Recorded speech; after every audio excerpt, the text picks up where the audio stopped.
I'm Norman Normanson, and this is my weekly vlog on the X Factor series 9, 10, 11, 12, 2015.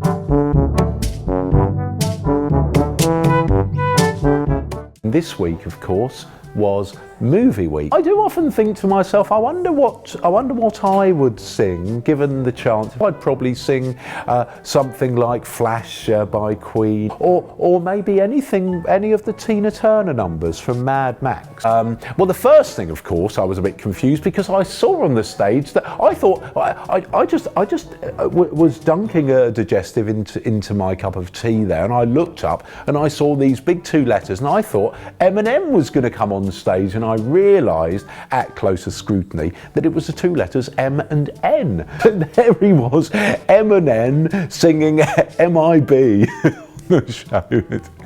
Yeah. I'm so sorry. I mean, it's not really that funny, but it does tickle me quite a bit. In the videotape beforehand, he was talking about going back home, and he went back to Birmingham. That was nice. And he went to see his father, John Noyes. In fact, I think they call it props, don't they? So props to Mason for that.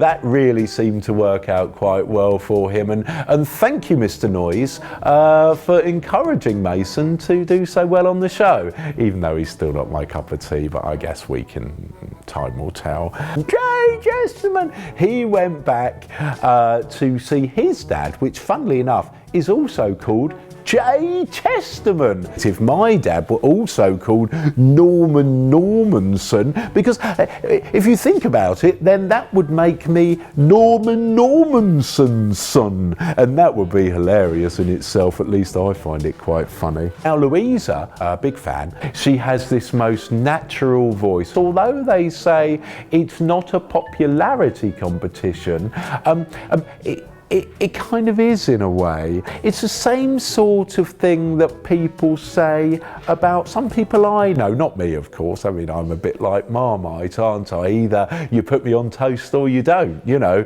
After the performance I was a bit confused because it looked like someone had set light to Simon. He was surrounded by smoke and all sorts. It was probably just the special effects from Louisa's performance, but it really did get me concerned for a moment.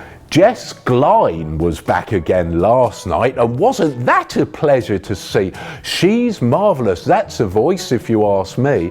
Wasn't she with Rita at the judges' houses? Oh, was it Cheryl? Was she with Cheryl or Rita? She was with one of the girls at the judges' houses. So last night, of course, we saw another double elimination, which we've seen actually every week since the beginning of the live shows. I did some maths here. I've got a couple of notes about what I wrote. So the way I see it is, if they double eliminate next week, by next Sunday there'll only be 5 left. If they do the same the weekend after, there'll be 3, and by the semi-final there'd only be 1 person left. Based on those statistics that I've got here, that wouldn't be really much of a semi-final. It would definitely be quite easy for whoever got through that week, I can tell you.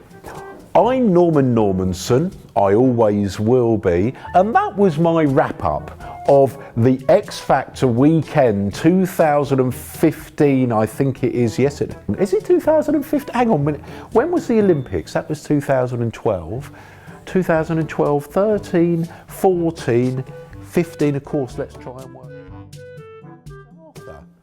2011, Little Mix.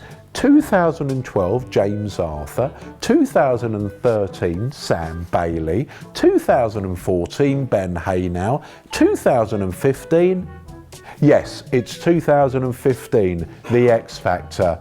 Join me next time, Norman Normanson, for my vlog on what goes on over next weekend. Did you know that I'm contractually obliged to tell you that you have to subscribe? Oh, I'm contractually told to tell... I'm contractually obliged to tell you that you can subscribe to Applause Store TV. I don't know how you do it, they'll let you know.